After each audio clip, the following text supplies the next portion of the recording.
The podcast that floats down here.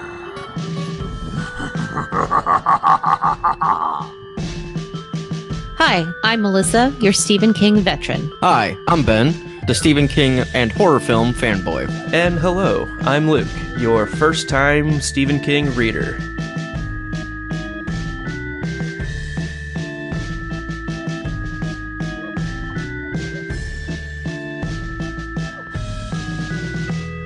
The last section in Chapter 19. This is still Part 5, The Ritual of Chud. Chapter 19, In the Watches of the Night. Part D, I guess. Sections 10 through 12. The Losers all together at 1:20 p.m. Eddie's Room, 3:05 a.m. And The Barrens, 1:55 p.m. This section was 25 pages, and that's 2.29% of the overall book. So, Losers all together, section 10. We jump back to 1958, where the kids are all grouped up, and there's some eerie feelings going on that they're being watched. And Benj, what was your first takeaway in this section here? You're muted. I absolutely love, this conversation between Richie, Stan, and Eddie about the religious food restrictions. I remember reading this a few years ago for the first time, and I'm like, that's actually hilarious, because growing up as a kid, in Catholic school, and all I knew were other Catholics. I didn't have exposure to a lot of other religions and, religious aspects and stuff. And so it's always interesting and funny, because the one things you never talk about, you don't talk about religious, and you don't talk religion, you don't talk about politics. So even when you're talking with somebody new, or with somebody from a different faith, learning about what their experiences are, and like their restrictions, it's always odd. And like coming from like Eddie's perspective, was like, I can't imagine not eating pork and this and that. And then Richie makes the line, yeah, you can't trust any religion that tells you what you can't eat. Yeah, how's that meat do? Do you eat meat on Friday? Oh hell no, jeez no. I see what you did there. I see. Okay, yeah, I like the call outs on it. I agree. I think it's very interesting. My way of doing things is the right way, until all of a sudden you see like Dan, who calls Richie out, like, really? Are you eating meat on Friday? Well, no. Oh, and so it's the same concept of, I have these beliefs in my religion, or I have these rituals, if you will, that are related to my faith, and you may not understand them, but that does not mean that they're wrong or that they're not good for me.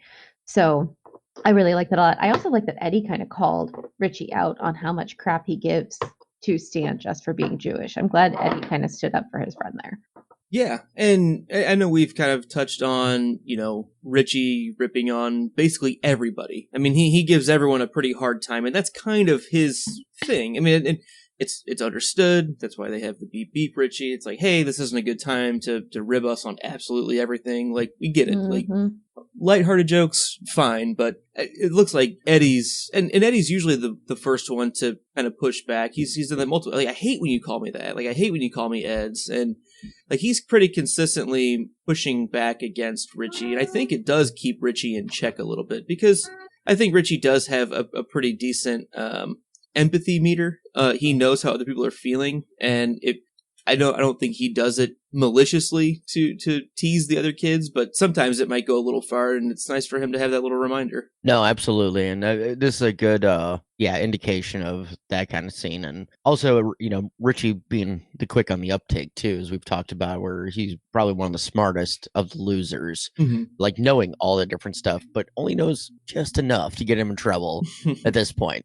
Yeah, the religious food discussion, I thought that was something that definitely jumped out at me as well, and you guys touched on it very well. I just want to throw out a Friedrich Nietzsche quote that fits quite well, and it says, "You have your way, I have my way. As for the right way, the correct way, and the only way, it does not exist." So it's essentially, yeah, we might be ignorant of each other's idiosyncrasies or traditions, but it doesn't mean one is right or one is wrong. And I just thought that was a pretty good scene for those three, and it touches on things like Ben said that I remember growing up a bit too, of just learning different cultures and things, and letting your own false assumptions about other people having the same things usually goes awry, and it's nice to have this bit of awareness. So they start kind of gathering everyone together, right? And there's a really eerie feeling around town that it's quiet. It's too quiet. Melissa? So I, of course, have like 4 songs going through my head right now. One of them being "It's Quiet Uptown" from Hamilton. But my thought was really like it's the abandoned toys in the yards and the covered windows that feel so very ominous to me. It's that idea of like the tornado's coming, so you have to quickly get into your house, right? It's not an earthquake, or not an earthquake, sorry. It's not like a hurricane, which you know is coming. It's not, but it's the tornado that touches down so quickly that you don't have time to prepare. So you just drop and run and get under cover. That's what this feels like to me. Yeah, a blitzkrieg storm, a brewing. Mhm. Yeah, so very similar, but I kind of read it like when you said song, there one song went right through my head. Do you wow wow wow? Very old west style. High noon, the showdown's coming. Everybody get the fuck inside. Stay the fuck out. Stay out of the way. Like maybe unknowingly, but it's like just kind of town has nothing left to do. It's this crew versus this one, and that's basically it. That was the feeling I got from very old western showdown. Yeah, no. Tumbleweeds. Sorry, Melissa. I just had some tumbleweeds floating down. Yeah. Absolutely. And I really could see that because they were saying like, oh, like the weather report did not call for rain. It said, hot and humid or muggy or whatever. And all of a sudden this incredibly large seeming storm starts coming in. And so, yeah, with that much wind coming in, it's very much like the storm is very much tumbleweeds, probably flying around town.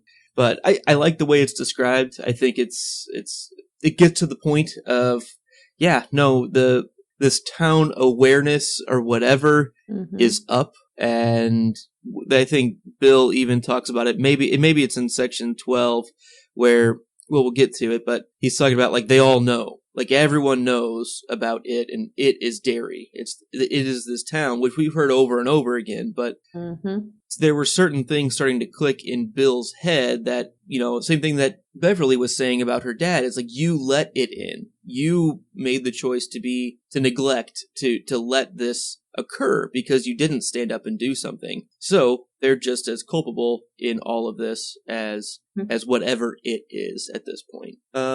Another thing, I think, okay, so actually that was in this section because right around that same time, I think it's either Richie or Ben's look at Bill and they think he might be just as crazy as Henry at this point because he's kind of going in and out of, which I'm assuming is the turtle influence, but because we hear voices in Bill's head at some points. And so it's this casters, this predetermined fate that they're all being thrust into, like their fists against the posts.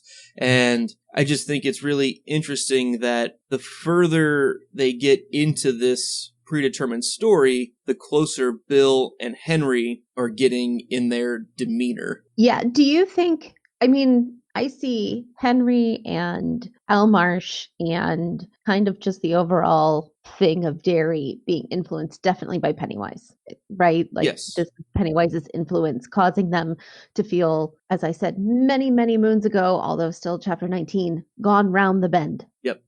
Bill, I agree with you and the other characters. He seems to have gone round a bend too, but do you think it's the same bend or is his being influenced by the turtle or this other outside force or whatever you think? Is it a different bend that he's gone round, if you will?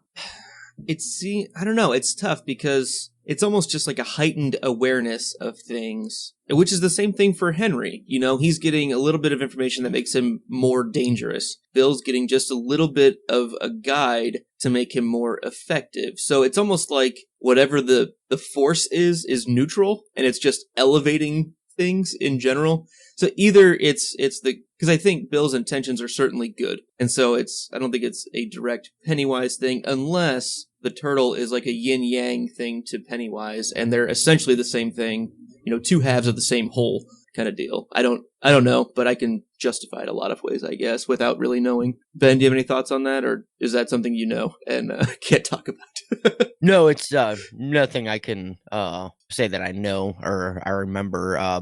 Two sides of the same coin kind of thing is how I've kind of always looked at Pennywise and the turtle or the other, and it's so. honestly, with Bill, I'd say it's It's not Pennywise controlling him, but it is him having the influence on him. I think his power is seeping into Bill, causing a bit of the manic mentality. But I think Bill has a struggle. It's possible both are at play. One's driving them forward because Pennywise wants them down there, Right, right. and so that's the thing. And Bill's the one saying, "We're going down. We got to go back." And so to me, I think it's Pennywise controlling him, but I think the turtle has a little bit of the aspect to help a little bit of his clarity and mindset because he's not as far around the bend as Henry is, obviously. But yeah, he's a bit off the deep end. Comparatively, I very much agree with your point there of because even Bill realizes that Pennywise, this is what he wants. This is what it has to happen. It's almost like he realizes, yeah, this is the worst thing for us, but it's exactly what we have to do. And so that does feel like a Pennywise influence for sure. And I think that could hold up true with everything we've seen from this it influence of it just elevates the number one thing, like the number one emotion that you have. And a lot of times it's very, very negative. So say Pennywise is down, in the Morlock hole and he's just pumping out this radar of it influence. Because we've seen it has a proximity effect to some extent. The closer you are to it, the more intense that influence seems to be, at least from what I've seen. Mm-hmm. And so they're getting close. So that would definitely start, penetrating into Bill's character. But his number one emotion is justice and doing the right thing. And so I think that still kind of applies, that it's a very similar effect, just in a very different trajectory. Anything else on that? Okay, so they continue walking, and then we get into section 11, where we jump back to Eddie's room at 3:05 a.m. Benj, kick off here. Yeah, so with this scene, we get basically Eddie opening the door to Henry Bowers holding a knife, slashing in, and Eddie actually being quick-witted enough and skilled enough, slam the door on his arm. The knife goes flying. He jumps back, grabs a Perrier bottle, smashes it, and jabs it right into Henry. Did not expect that from Eddie. Not gonna lie, I forgot that Eddie is the one that killed Henry. I didn't. You did or you didn't? I didn't. I remember. Oh, okay. So yeah, I completely, because I'm trying to think as we're going through the three. I'm like, shit. I know he dies at the hotel, but who the hell gets him? And but yeah. So when I read that, I was like, all right, that's cool. But I kind of hate how King does the little side notes right in the middle of the action. He has this line of, Henry said his eyes dropped momentarily to the floor, hunting for the knife. He didn't see it. Eddie gripped the night table and found one of the 2 bottles of Perrier water he had ordered earlier that day. This was the full one. He had drunk the other one before going to the library because his nerves were shot and he had a bad case of acid burn. Perrier was good for the digestion. Just that little bit, that second half, you don't need that. I mean, it's not needed, and because it takes you away from the action. Yeah, I want the battle scene. I want the fight. But I love how he gets that little bit of information in that quick instance. So it's that weird dynamic that I love and hate his writing at the exact same time, because it's like, God damn it, I get to the good stuff, but that's fucking hilarious that you put that in there. From I don't know why. That has been every single chapter does that. Almost every section does it at some point, and I've just gotten used to it, and I like it quite a bit because it's like, oh, okay, there's a reason. Like it, and yes, maybe it seems clunky, but it's so intentional and deliberate about why it's there. I really like it. I do too, but at the same time, I just because it pulled I like I said, I love and hate it at the same exact time. It's just because it's a weird thing, and yes, you're right, they do it every time. This one just really stood out to me for it because it's been so many times that this one just because this is the big bad. I mean, this is little Eddie Kasprek, who's supposed to not do anything, ends up actually doing a cool ass scene, and it gets cut up because they have to just they have to explain why the bottle's there. I will say it's a mild spoiler that Henry is in fact dead, unless you guys are tricking me here, because I could have been convinced that, you know what, he's probably not actually dead. But if I was going to guess, I would say he'll probably be okay. Just because he's dead doesn't mean he's not coming back. Okay, that's That's fair. But we were pretty sure he mean, was dead at the library, and that it's also like, yeah, the Pennywise influence of apparently being able to dangle bodies and do whatever with Belch and all that fun stuff. But yes, it could just be a resurrection. So I'm always prepared for a zombie apocalypse. I'm just saying. yeah, I don't mean like a real spoiler. I was just at the end of that, when it cuts off, you have the same thing we've had for most of these sections where the final line leads into the next one, and Eddie's still he's like, did that body didn't move, did it? The body didn't move, did it? I'm like, no, the body's definitely moving, dude. Like, you're gonna get killed in the next section we see you. Oh, so you think, so you really did. I thought, yeah, I was thinking. I don't know, because I know, like, you know, your mind will play tricks on you, and Eddie would do that as the consummate warrior. Like, that wouldn't surprise me at all. But knowing what this story is and what it's been doing, yeah, why not? Why not? He can survive that. He could invincible right now. Except he was really messed up. Mike did a number on him, and he was fine to get all the way up to the hotel. That's where I'm like, he's kind of invincible right now. Is what I would have taken it as. But either way, I'm good with it. All right. I noticed that we have another broken arm for Eddie. Yeah. Anybody feel like the present is sort of folding back onto the past here, right? Mm-hmm. Like we have Henry attacking them. We have Eddie with a broken arm. What are the other, you know, it's like we need to watch and see what are some of the other things from the past that are reverberating and happening again here in the 85 present. Mm-hmm. Yeah, I've had a lot of carbon copy type feels of, you know, just very similar, slight differences. But I definitely heard the arm crack, and at one point I was thinking, because it was during the fight that it happened, right when Henry kind of jumps onto him, and I was thinking, well, maybe it's not even his arm's really broken. Maybe it's just the mental pain of whatever influence making his arm hurt the way it did when it was actually broken. But either way, it mirrors itself well enough that it works narratively. Yeah, and it's the same arm, the left arm, because they made the point of basically when Eddie fell, his arm went behind his back, and then all of Henry's weight on top of him ended up snapping it in the same point of the old injury. That's because the old injury was weakened, quote unquote, or that's the way it was played up, or the way I read it at least. Gotcha. Yeah, the actual sentence is, he felt the bone go along the fault line of that old break. Okay, that's good enough for me. Okay. I also thought it was a completely valid worry that Henry had already visited the other losers' rooms before he got to Eddie's. I mean, yeah, no, when he calls and it's taken a little while for, one, the bellhop to answer, which makes sense because that dude or woman is worthless. And it takes a little while for Bill to answer because it's 3 a.m. and he's a little tired after his extracurriculars, I guess. But I thought it was completely valid that, you know, Eddie was like, you know, what if he went everywhere else first? He clearly didn't come here first. Someone had already done a number on him. And I don't know, what do you guys think of, he'd be screwed, right? Like, if he was the only one left. Yeah. Well, that, and this is now the 4th time in this chapter we've had one of the losers, from their perspective, worried about the current happenings of the other losers. Mm-hmm. You know, because the first one was Mike in the library. I think when Henry showed up, he had a line. Beverly thought about it when her father, Ben, then thought about it with Beverly in there, and now this is from Eddie's. So I like that, again, we're getting these reverberations kind of trickle, that, and we're getting the same kind of mental state from each one, maybe in a different light, but kind of the same thought process of worry. Kind of what you were saying, Luke, about Eddie thinking through, well, he had to have been somewhere. Like, the fact that he was being attacked and his arm was broken, and he had sort of the mental capacity to still think through reasonably and logically where else he could have gone, where else Henry could have gone.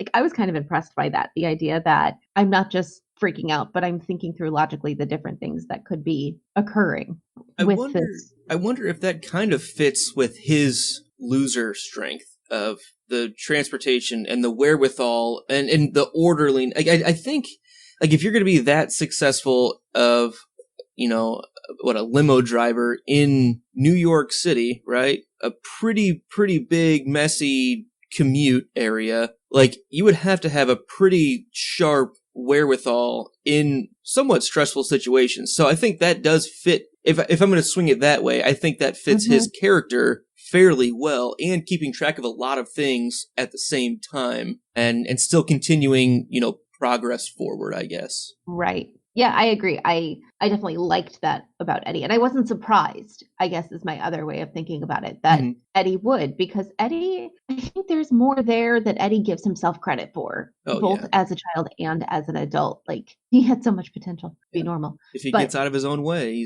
he's great. Exactly. So yeah, I'm glad Bill answered the phone in this particular section, because we as readers, like, we can kind of track Henry's progression, but that doesn't mean we've seen it all, right? King could have done anything. He could have, I mean, it said he's going to start at the top and work his way down. So we kind of knew in earlier sections he was going to Eddie, but even still, if Bill hadn't answered the phone and we had to live and end with Eddie's like panic and worry of what about everybody else, at least this way we get a little sense of like a deep breath of, okay, at least Bill's okay. Mm-hmm.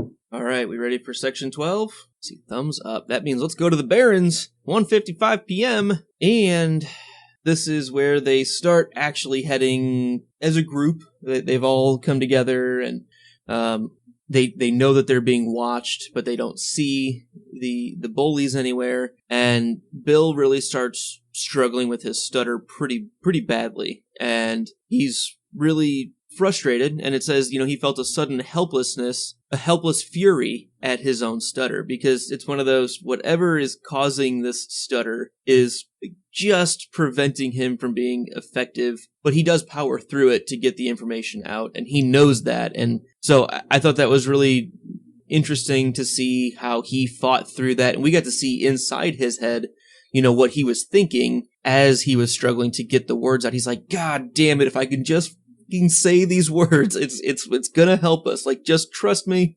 But he struggles through it, and they do understand him, but there is something fighting him, it seems like. Yeah, there's a great little section kind of ties in exactly what you're talking about. Of the others fell uneasily silent as under his blazing haunted eyes. He stared at the underbrush, at the path twisting away, and it looked back toward Kansas Street, and felt his mind suddenly go to another notch, as if to a higher plane. There was no stuttering in his mind. He felt his thoughts had been borne away on a mad flow of intuition, as if everything were coming to him. George at one end and my friends at the other, and then it will stop again. Again? Yes, again, because this has happened before, and there always has to be some sacrifice at the end, some terrible things to stop it. I don't know how I know that, but I do. And they let it happen. So that's the insight into his head, where it's like it's a clear train of thought, like you said, that higher plane, that higher mental state, because he knows what needs to be done. But yeah, he's being held back with it. But at least his friends are willing to work. They're not even cutting him off. They're not saying when he starts on the stutter or real go. You don't really have anybody jumping in to try to help him out too much. I think Richie does it once or twice, but Bill shuts him down. He's like, stop, and it's because he's like, I have to get through this. So I think, a lot of this play that we're talking about with the Pennywise influence, I think this is where the Pennywise influence is coming in, because it's the one causing the ramp up of the stutter, which is causing more of his frustration, which is driving his need to kill it. He just really wants to thrust those fists against that fucking post at this point. Whatever the heck that means. Right. Melissa, there's a lot going on in this section here. So I have absolutely no comments prior to them actually going into the Morlock hole. So if you guys have anything that goes with that, I have nothing other than, oh, good, they made it to the Morlock hole. Okay. So I definitely have. Talk about before then?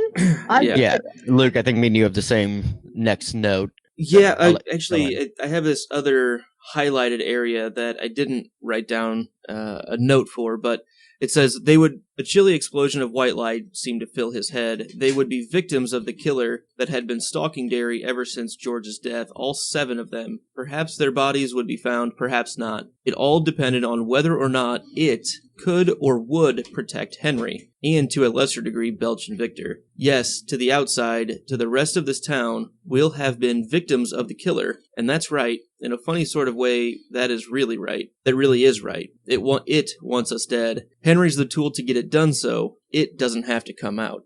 So I thought that was a really kind of on-the-nose way of saying why Henry is being used in this way, because yeah, Pennywise got hurt, legitimately was injured by these kids, and he's worried about this group. And so have someone else do the dirty work. If he can get 3 other kids that are already predisposed and in that mentality to do this job for him, that's just one less thing that Pennywise has to worry about. So I like that he blatantly calls that out of, this is why Henry's being pulled into this. And it's Bill realizes that Henry is completely under the control, and it's almost like he doesn't blame him. It's just kind of like, well, that's it. That's Derry. That's what we have to deal with. So I just thought that was worth pointing out, why Henry is being used the way he is.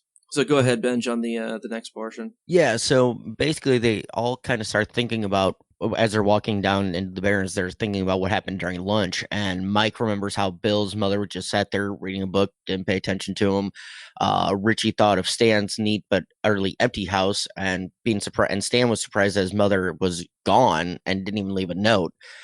Basically, all the parents becoming ghosts almost, in the sense of they just weren't there. They weren't paying attention. They were kind of like the rest of the town. They were gone. I had the thought of, I wonder, I would have liked to see Will Hanlon at this time. What was up with him? Because he's the only parent that we know of that's had experience directly with it, and he seems to kind of get it and understand it, and he guides Mike along the lines, without giving it away. So I would have liked to seen where he kind of fell at during this period. Ooh, that's Just, a good idea. you Yeah, know, that's really interesting. What is Will doing today? yeah, because I mean, you can understand because even like Eddie's mother, who's normally all, be careful, make sure you got your raincoat and all that, she doesn't say a word to him, just bye, and it's like, and that's the part that really stuck out to me. Stan's mother, we don't know anything about Stan's mother, so it's, yeah, we have no clue. We already knew Bill's parents were gone, like that's nothing new. That wasn't surprising to read. But Eddie's mom being like that, so that made me think, so what about Will? And then what about Richie's dad? That's the other one too, because both his parents those are the 3, those 4 parents. Bill and Richie and Mike's parents are both all kind of normal as far as we Although know. really, like Stan's parents, we don't know much about them, but there's nothing really Yeah, against them that we've heard. And the fact that his mom was gone with no information, that was really creepy. yeah. So the one thing I read that differently as the parents aren't the ghosts, the kids are the ghosts, is how I read that. And it basically, I'll read from the last line of Eddie's mom, and it says, she had simply gone on watching her soap opera story on TV as if he didn't exist. As if he didn't exist. A version of the same thought went through all the boys' minds. They had, at some point between getting up this morning and lunchtime, simply become ghosts. Ghosts. So, I don't think it really changes a whole lot, but the fact that the kids feel like they're dead, going like in just out of the normal township at this point, they're not within that collective group anymore. They're the outcasts. They're the ones that are ignored. And so, because everyone else was doing normal people things, yeah, there's the quiet of the town, which is weird. I think that's affecting why some of the parents are just not looking, but it's because these kids have such a specific mission that the predisposed happenings around them have to force them to be invisible. I'm not saying that they're physically invisible or anything, but socially invisible. And so that's how I read that. No, and that's a great point. Actually, I misread it, I guess, because as soon as you start reading them, I have the page pulled up here, and I'm like, yep, you're absolutely right, and yeah, that's exactly the way it was meant, and it made me start thinking of the previous conversation with Richie, Stan, and Eddie of Purgatory.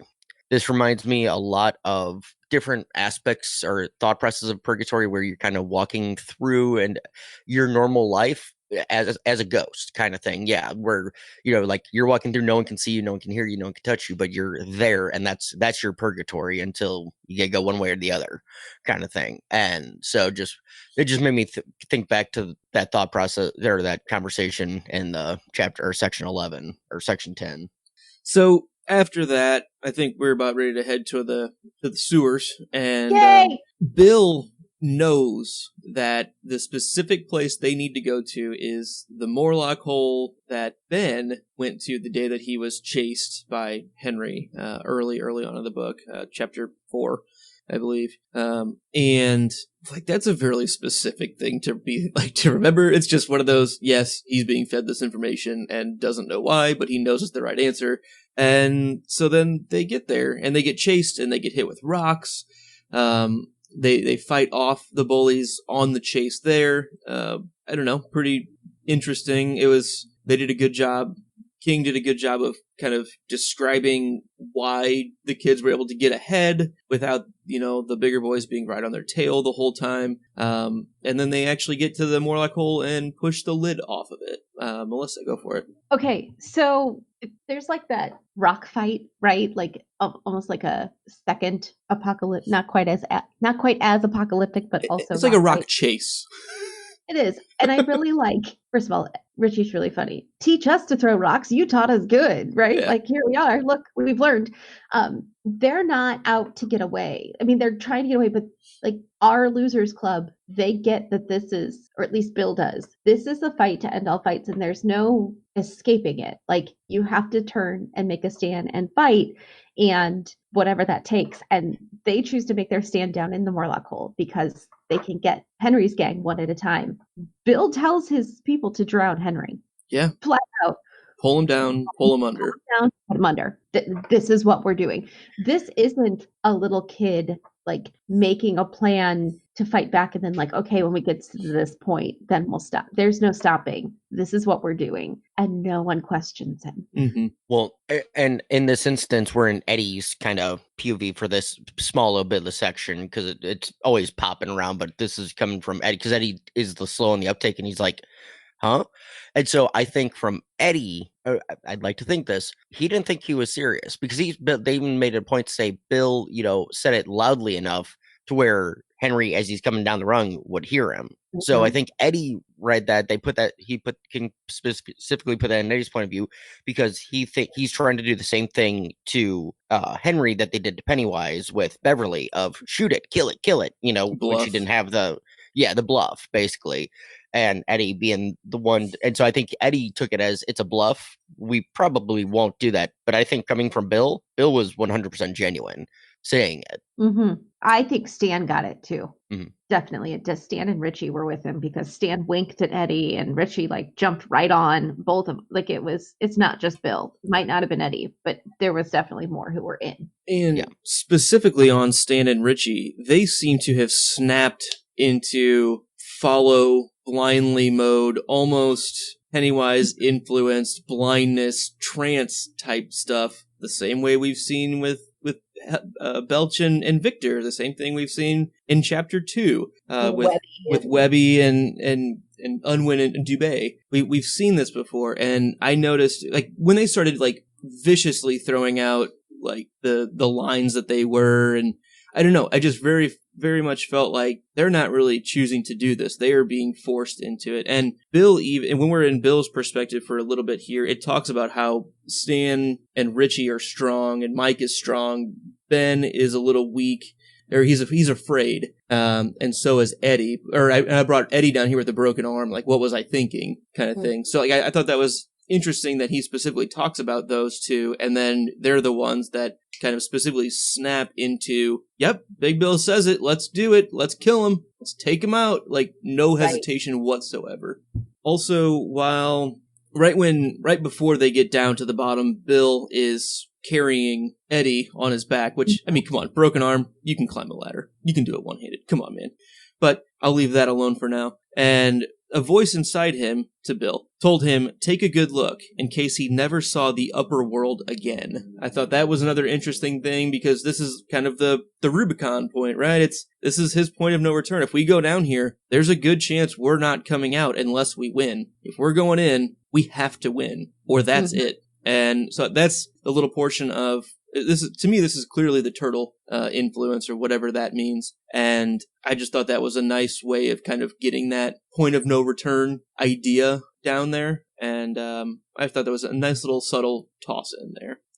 So they are down in the Morlock hole, and like Ben was saying, Bill talks just loud enough about we're going to kill Henry when he gets down here, that he goes back up. He hesitates for a little while, listening to them, jeering and insulting him, and then he climbs back up out, and a couple seconds later, Eddie's again a little slow on the uptake to say, why are we running back underneath the covered portion? Like, we have to wait right here until he gets down here. And yeah, fairly smart of Henry to go and drop this large rock down. Like, it was, why not, right? If you can start doing some real damage, it was just a good thought by Henry. Yeah, I mean, usually the higher ground wins, right? And that's why, because you can rain down things. But in this case, it doesn't really work to his advantage. But he's got to try whatever he can. Right, absolutely. Spoiler alert, it doesn't work because... Greatest tactical weapon ever created, gravity. Gravity.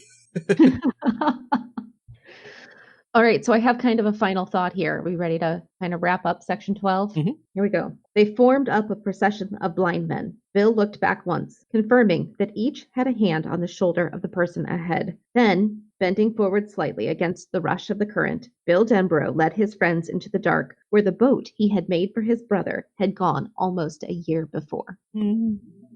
We have a call back to Georgie's boat. We are on page 942. And we have finally made it down into the sewers. Here we go. Here comes the story. I will say I had a second, just as we were sitting here and you referenced that line, a second, not on purpose, reference to Phantom of the Opera with the hand in front of you. Keep a hand at the level of your eyes. That's kind of what I felt like when they were putting their hands on the person in front of them. So that's just another Phantom of the Opera reference for you. Point of No Return was clearly the other one. So yes. Yeah. Now, does anybody have a thought process? I mean, Bill called out the order they're going to walk in. I think each one has their specific spot, and it's meant to. But I think you called it out earlier, Luke. But it was Bill first, then Eddie because he's broken right now, and Bill said, "I'm going to stay next to you." Then Ben. And then Bev in the middle, because he looks as Ben as, like you said, afraid and just not certain. Beverly is the one they're supposed to protect, the chivalry thing. And then Stan, Mike, and Richie at the end. Richie at the end to protect the tail end, to, be the number. You always put the number 2 at the end, kind of thing. And I like that they each have their place, kind of thing, that nobody questions it. Nobody's like, nobody even thinks about it, but I do think it's done specifically. For the Bev Ben placement, I think it's less to protect Bev and more to protect Ben from getting afraid, because Bill knows that the last thing that Ben will do is flounder or fail in front of Beverly. So if he has that in front of her, that will be constant motivation or whatever it takes to get Ben into bulldozer Ben mode immediately, as opposed to having him hesitate, because he who hesitates is always lost. I also think that Ben is right behind Eddie for a reason, because Ben can help lift Eddie. Ben can help protect, because at this point, Eddie is the weak one. Mm-hmm. Yes. Right? With the broken arm. Not because he's weak, but because he has the broken arm and they have to take care of that. So I think Ben is specifically strategically put between Eddie and Beverly, both as a way to keep Ben focused on them instead of his own fear, and because he's useful in protecting people. He has proven he is the protector kid. Yeah. So that's why I think that's what his role is in this. Along with that, he can also be right up towards the front for the brain trust. With him and Bill in proximity, that is going to elevate your mental awareness to see things and problem solve at the head. So yeah, and let's not forget about Eddie's superpower of direction. So it makes sense to have him absolutely up near the front too. Good order. I like it. I like it.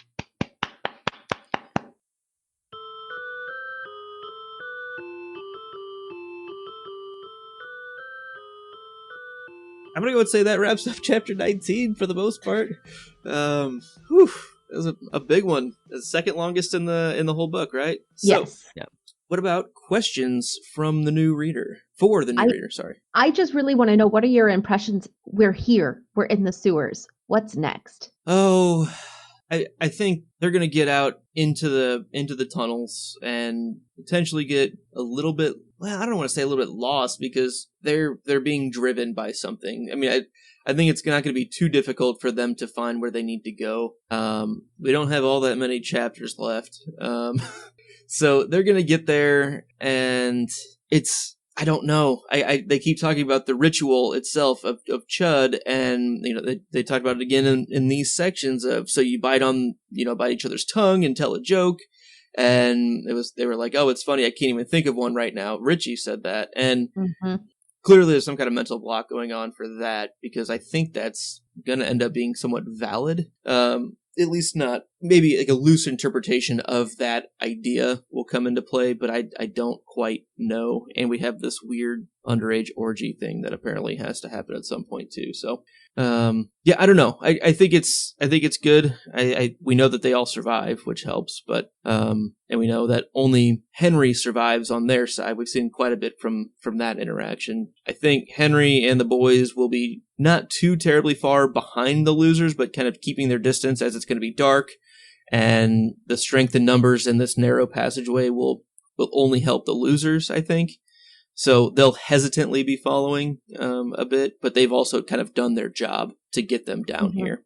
Okay. Questions from the new reader? I don't really have a whole lot to throw on top of that. I'm just, like you said, 900 plus pages in, and I'm excited that we're finally here. And I feel like I've been saying it this whole chapter. Things are finally moving. We're not just getting backstory after backstory after backstory, and even backstory in the future stories and the future past and the past futures, and it's all been really, really well done. When will then be now? And then Soon.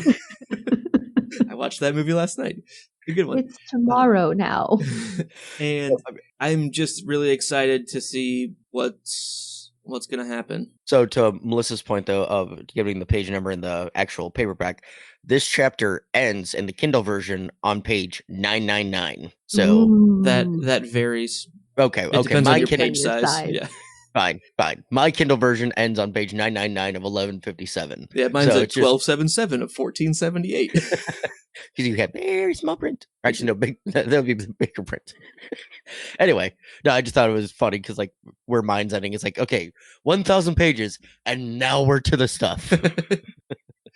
But yeah, welcome to Stephen King. It's been good. It's been really good. Like I don't regret, or I'm not disappointed in any of the extra stuff that we've gotten. I think it puts all of the pieces directly into the knowledge base that we need to know for whatever is about to happen. And then we still have to see them deal with it as adults too. So maybe this children's stuff will go actually fairly quick compared to, so I think it's be more complicated as adults, which is something they've been alluding to over and over and over again. So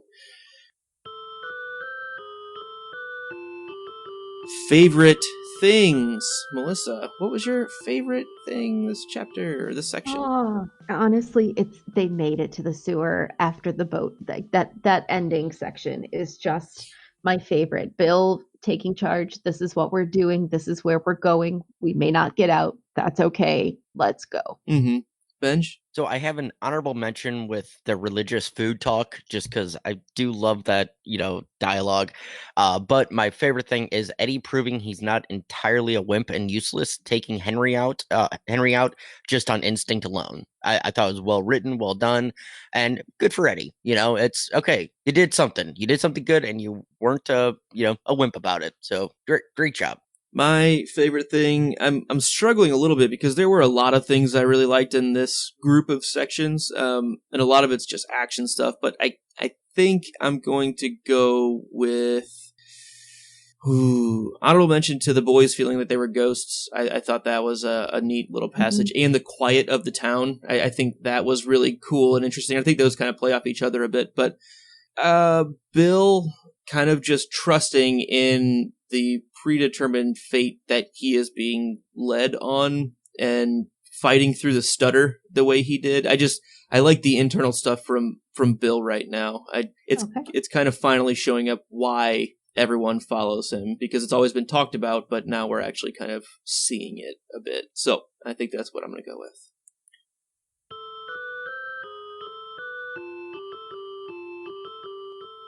And we're done. Chapter 19 in the books. Well, it was in the book, and now it's in our books. And by that, I mean digital podcast, radio format, book, whatever that means. Anyway, check us out on social media, on Twitter, and on Instagram at FloatsDownHere. Check out thepodcastthat.com for all of our shows, along with this one, and our Support Us page there, where you can find our Amazon affiliate link. Go there, click on our link, check out our things to keep you safe, safe in the summer. Floats Down Here wish list, or I forget what they actually call it, but it's a list of recommended items by us, specially curated by your hosts here to help you survive the summer. We get a nice little kickback from Amazon if you use those links. Send us an email to floatsdownhere@gmail.com. Subscribe, like, rate, and leave comments on iTunes or on YouTube. This show and all of our shows at podcastthat.com are produced with the love and support of our wonderful Imaginary Legion patrons. Learn more about our reward tiers at patreon.com/stayimaginary. We have exciting new changes coming up on patreon.com, so please do check us out on socials to get updates on that, and check us out on Patreon to learn what those updated tiers are going to be fairly soon after this episode is released, actually. We will see you again in 2 weeks when we talk about chapter number 20. First time we've had a new chapter in, 2 months? And that is called The Circle Closes. You'll float too. Stay imaginary. Thanks.